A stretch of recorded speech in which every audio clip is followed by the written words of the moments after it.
Welcome, everyone. Welcome to this Friday's live. It's great to be here with you all. Let me know that you're here by putting your name in the comments box and telling me where you are dialing in from. Again, this week we are going live on LinkedIn, on Facebook, as well as YouTube. So welcome to today's, it's kind of like a lunch and learn. So I hope you've brought your food, brought your lunch, you've got a pen and paper. We're launching into a really interesting topic today. But before we start with all of that, for those of you that don't know me, my name is Simi. I work as a business psychologist, executive leadership coach. I'm the founder of a thriving psychology coaching and consulting practice called Wellbeing Face. And we are hugely passionate about the work that we do with leaders globally to really look to elevate their leadership impact. And the key areas that we focus on with leaders is helping them to deepen their own self-awareness so they can then be aware of their leadership impact and look to really enhance that. We help leaders foster a culture of high well-being and peak performance, and also help to foster an environment of inclusion and belonging. So everyone in the workplace feels that they can really contribute, bring their best selves to work, and really get involved in adding and making a meaningful difference. So welcome to those of you that have joined. Sharon, it's great to have you here. You're dialing in from Vancouver, BC. That's fabulous. For the rest of you that have joined as well, please let me know where you're dialing in from. And welcome to those of you that watch the show on replay as well, because I know the time that we do the show isn't always as convenient for everyone that has been following the Wellbeing Face journey and is intrigued to learn more. So today's topic is really interesting. It all sounds a little bit dramatic, doesn't it? The title, in terms of overcoming your brain's effort to sabotage your leadership impact. Look, we don't want it to be dramatic, but we do really want it to be a topic that you can really lean into today, just for the next 20 minutes or so, to really understand and become curious and intrigued in terms of how the brain works, how your brain works. Especially if you are a leader, a team manager, or a boss that is really striving to be inclusive, supportive, and an effective leader. So this live is really for you if you are wanting to be any of those types of leader. And hopefully today, with today's live, you'll be able to use some of these insights that I share with you. And these are evidence-based tips. As many of you will know, our work at Wellbeing Face is very much underpinned by the psychological science, commercial nous, and we'll be sharing with you the evidence-based tips that will really help to fuel your energy to overcome your brain's effort to sabotage that leadership success and impact. So I would love to hear from you in the chat. What ways do you think the brain sabotages your leadership impact and success? Have you got a particular example? Have you got something on your mind?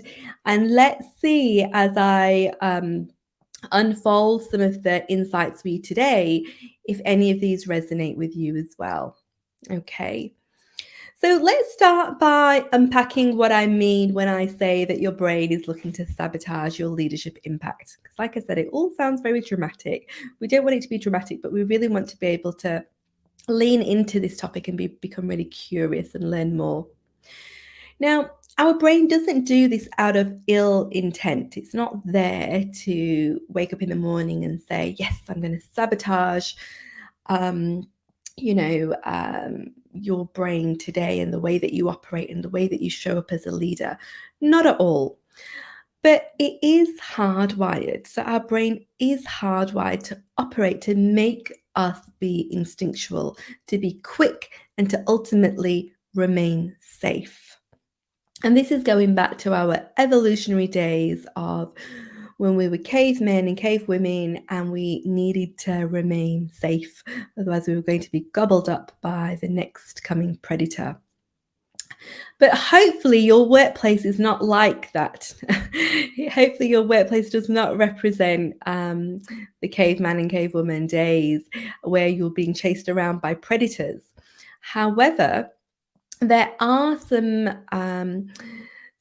behaviors or situations where our brain will revert to that way of operating, because certain situations, certain behaviors or interactions may trigger our brain to operate in that way. Now, because our brain operates in this way, it doesn't always serve us very well, especially when you're looking to develop yourself to become a leader that is visionary, inclusive, supportive, and inspiring. Now, as we know, our brain has evolved in magnificent ways to help us learn and grow and thrive. And we need to still be cautious, though, of believing everything that our mind tells us. So, this is because our brain will deploy hacks, shortcuts, and it will try to quickly make sense of the information that it receives and attends to.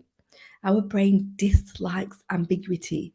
So, very often it's going to be looking to be making sense of the information that's presented or the situation to ensure that we can read it well. And quite often, how it does that based on our past experiences, our beliefs, and what we value. So it's really important to be aware of some of these shortcuts that our brain really makes. And these shortcuts, these hacks, and this automatic pilot way of operating really kicks in when we're tired, we're exhausted, we're feeling overloaded and under pressure. Or when we feel a threat, when we feel that we're really stepping out of our comfort zone and, we're going to be either be judged or we are, up for doing something different, which feels scary and it feels like, it potentially could go wrong. So this is why our brain will deploy those shortcuts. And these shortcuts often are called hacks or cognitive errors that we refer to them in psychology. And they can really lead to your brain essentially lying to you and leading you in a way of thinking which leads to inaccurate decisions being made, or the way that you interpret information, or the way in which you allow yourself to think about certain things. So in turn, this distorted thinking can really then impact the way that we show up as leaders, the way that we behave, the way we interact with others, and the actions that we take or even avoid. So just have a think for a moment. What ways do you think your brain currently applies these shortcuts? Or even not what ways, but what situations do you think of, maybe in the last week, whereby or you really have got an estimation that your brain has tried to take a shortcut. And when it's taken a shortcut, it's taking you a moment just to think, well, is this taking me down the right path, or do I need to analyze this situation a little bit more clearly? So if you've got any examples to share, feel free to post them in the chat.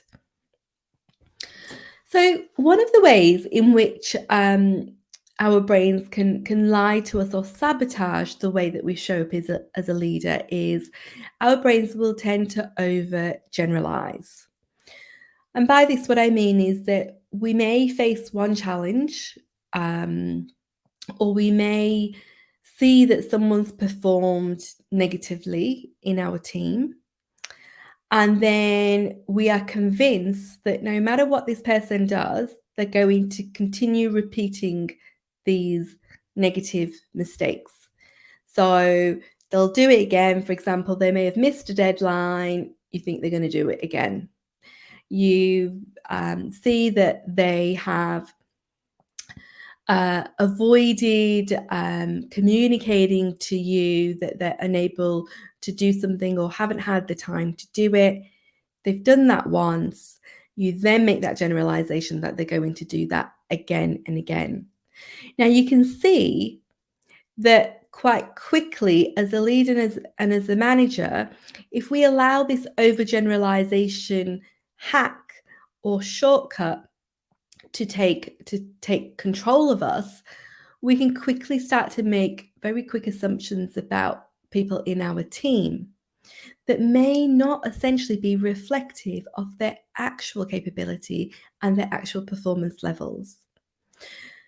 So it's really important to focus on each situation in its wholeness and uniqueness. And that allows us to be really specific and relevant to that particular situation and that incident that your team member finds them in, rather than making that general assumption and then, in a way, tarnishing everything else that they do after that as either being negative and, that they're an underperformer, or it might even be the opposite, that they do one amazing thing and you think, wow, this is a real star performer, and everything else that they do after that becomes um, such a fabulous piece of work that they do. It clouds your specific feedback or look into what they are actually delivering. So be really mindful of the overgeneralization, especially when you are coming to appraise your staff, when you come into those end of year performance appraisals. In fact, I don't like end of year performance appraisals. There shouldn't be an end of year performance appraisal. These performance appraisals should be happening every month, whereby your staff and your employees really are clear on how they're tracking, what your expectations are, what they're wanting to get out of the role, and how they're measuring up to that. And by doing those performance appraisals or conversations, I like to call them more performance conversations, we are absolutely then avoiding that error of overgeneralizing, because we can base our decisions, our judgments on very objective, specific information. So be really mindful of that.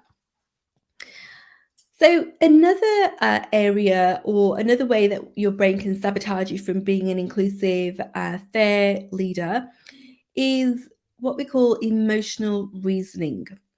So this happens when we allow our feelings in one situation to map to similar situations. And we take that interpretation to be the truth. So let me give you an example. You may, as a leader, feel overwhelmed of how much there is to do or how much change is going on. And quite quickly, you may make that assumption of, I'm feeling overwhelmed, there's so much to do, there's so much going on, so much change going on. I'm not a great leader. I'm not an effective leader, and I never will be. Now you can see this emotional reasoning, this emotional way of thinking is not going to serve you well. It's really, really important, even as the going gets tough, when you're a leader, when you're a manager. First and foremost, you have this responsibility to yourself to check in terms of how you're feeling, but then also your impact on your team, and to check in how they're feeling too. And just remember that your feelings are just feelings. They're transient, they come and they go. Therefore, it's really important to be able to step aside from how you're feeling and recognize your emotions as being part of what you're experiencing, but they don't define you in terms of the type of leader you are or how effective or ineffective you are. And thank you, Sharon. Yes, I do agree with you around the performance conversations. I'm glad that you agree with that too, because it's so important that we stay on track with how our staff are doing. And there's no surprises at the end of the day when performance appraisals or feedback is communicated at the end of the year. But in this way, it's more of a two-way process, that you are being a supportive leader to really help your staff work towards their goals, work towards their career aspirations. And, in turn, you can then also give feedback in terms of how they're uh, delivering on what needs to be done within the actual role, too. So it really makes it two-way. Another way in which your brain can sabotage the way that you show up as a leader is what we call all or nothing thinking. And this is essentially where we see things as being black and white. So, for example, either everything is totally great or it's a total disaster. And we know that life and leadership is far more complex. And it can't essentially be broken down into such extremes that it's either really good or really bad, it's black, it's white. There's many shades of grey in between. And it's really important to unpack and discover what lays within those shades of grey. And this is where really more accurate meaning and interpretation can be realised. And again, this is really important when we think about it as a leader, because a key part of your role as a leader, as a manager, as a boss, is to elevate the performance of your team. Because the more that their performance is elevated, the more collectively as a team, you guys can deliver on the purpose and the mission that you've set out to do. And this all or nothing thinking becomes really important when you're thinking about giving feedback to your team members. It's really important to ensure that feedback is well balanced. It includes both things that have gone well and not so well. And it gives that opportunity to really recognize strengths and any areas of stretch. So I like to use the rule of thumb where possible, when you're giving feedback, give one clear strength, share one clear strength, and also share one clear stretch. A stretch is where you'd really like them to lean into a little bit more to develop that skill or that area further. Because when we give too much feedback, the essence of our message gets diluted, it gets lost. And how often are you given feedback whereby there's so much information in there, it can feel a bit overwhelming and you don't know what to do with it. So when you're thinking of giving feedback as a leader, really think of being very balanced, exploring those shades of grey. It doesn't need to be all or nothing. A few weeks ago, I did a live on giving you skills around giving the gift of feedback. So for those of you that are really interested, go back to that live. It's called The Gift of Feedback. And there's a few frameworks in there that I share to really help strengthen your capability of giving feedback and ensuring that it's a gift, that when it's landed and received, it one motivates that person to do something about it, and secondly, it really provides them with clarity on what's being noticed and what is expected of them.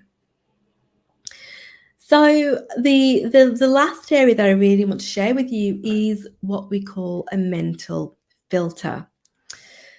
So this is when we will recall only the negative outcomes or events or interactions that have happened to us or during the course of your leadership journey, and you'll shut down all of the positive experiences or interactions that you've had, or even all of the positive feedback that you've gained. Now, we can all fall prey to this particular way of sabotage, the way in which your brain will sabotage the way you think about things. And it's easy then to feel downtrodden or feel that things are a little bit too challenging. And we naturally all think in this way because as humans, we have a negativity bias, and this negativity bias kicks in and we stop ourselves from thinking of all the great and the positive things that we've achieved so far and we felt during these times. So it's really important that when you are managing and leading yourself as well as others, And especially as we're going through continuing times of change, that you really give yourself some grace. Reflect on what has and hasn't worked. And ask yourself that question, what have I learned about myself? And, I've shared a strategy with you before, which is a fabulous strategy that I share with a lot of leaders, which is the balcony strategy. Allow yourself to jump up onto the balcony, because that's going to give you that opportunity to really take a step back, reflect on what's going on, and think objectively in a detached manner. So when your brain is trying to sabotage your way of thinking, and it's thinking that everything is all doom and gloom and it's so stressful, you can take a step back and really regain more of a balanced way of thinking by asking yourself those questions and perching on the balcony for a little bit. So I've just shared with you a few examples there of how your brain sabotages and how you show up as a leader. There's one final one I want to share with you, because I think we can all relate to this. It's, again, a really common one. But our brain will tend to impose on us what we call should statements. So this is when we attempt to motivate ourselves by dwelling on things that we should be able to achieve, and we judge ourselves critically and often unfairly. So, for example, as a leader, you may be thinking, I should have reached a certain level in my career by now, and I should be a better leader by now. Who's asked themselves that question recently? I know I went through a phase when I was so busy with my move back to the UK and focusing on stabilizing my family, that I would often question myself and say to myself, I'm not where I should be with my business or my career and where I'd like to be. And that should kind of pressure was not helpful. It was really judging and very self-critical, and it didn't allow me to move forward. So just think, as a leader, if this is something that's holding you back, remove the shoulds. The language that we use is really, really important. And by allowing this language of thought to happen repeatedly, we can really severely limit or disempower ourselves. We judge ourselves too much. So be really mindful of the shoulds. Avoid the shoulds and replace them. Replace them with some more positive language. So a way to replace it is to say, I choose to think in this way, or I choose to channelize my energy and focus my attention, or I'm choosing to really take this direction in my leadership journey right now because of X and Y reasons. And this way of thinking will really help you to become more intentional and deliberate in terms of how you show up for yourself and for your team. So we've just covered a few of the ways in which your brain will work hard to sabotage your leadership impact.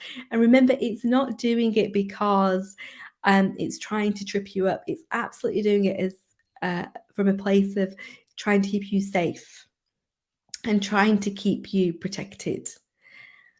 But that doesn't always serve you well. So just remember, when you are leading, think about, are some of these mental shortcuts really tripping you up in terms of, are you overgeneralizing? Are you allowing your emotions to take over and not being reasonable with more balanced thinking?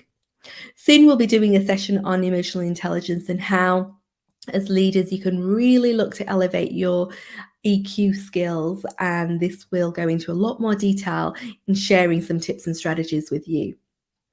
Then we talked about all or nothing thinking. So again, avoid that black and white thinking. Let's be more balanced. Let's be more clear. And then the mental filter. Like I said, we tend to have this negativity bias. So be aware of that negativity bias. And when that negativity bias is creeping in, really nip it by the bud as soon as you can, so that it allows you again to show up to be an inclusive, supportive, inspiring leader. And the should statements, it's really important that the language that we use really reflects how we want to be perceived, to be showing up as well. Also, in terms of how we're feeling. So be aware of that language and change the should statements to I choose. So, a few tips there for you to really give a go. I'm just reading through the comments, and thank you so much, Sharon. So you shared, my word for 2022 is grace. May we give ourselves yes to embrace the possibilities of a new day. I love what you've shared there because it's so true. We tend to be overly critical and judgmental of ourselves. And the more grace and compassion that we can extend to ourselves and to others, we'll actually find we bring out the better, the best in ourselves, because we're giving that opportunity for failure, for mistakes. And we all know that through mistakes and failures, when we can really pull out some nuggets of learning. Thank you so much. I would absolutely resonate with that. Let me know if any of you have any questions, any final thoughts. I did say that the title sounded dramatic. I hope that the session today has not felt dramatic for you, but it's given you some food for thought, because the more aware we are of how our brains work, the shortcuts that we tend to take, we can absolutely then look at putting in just some small tweaks and strategies to adapt how better we can then serve as leaders, show up and bring out the best in ourselves, as well as the best out of others too. I really hope you've enjoyed the live. Let me know any feedback that you have, any thoughts or reflections. We will be away for the next couple of weeks to enjoy the Easter break and the holiday season. So I'm wishing you all a fabulous few weeks, and we look forward to being back on the live. I think it will be the 29th of April. Surprised at how quickly time is going by, but we'll be back live here on LinkedIn, Facebook and YouTube on the 29th of April at our usual time, 12:30 p.m. AEDT time. Feel free again to bring along your lunch and your notepad. We've again got a lineup of fabulous guests joining the next show and the series of shows to come as well. And if there are certain topics that you've got in mind that you'd really like us to explore and cover in one of the lives, definitely reach out. Reach out, would love to know, and then we can include those in our lineup for Wellbeing Faces LinkedIn Lives. In the meantime, I wish you all very, very well. Take care. Wishing you a wonderful Friday and a fabulous weekend ahead. Take care.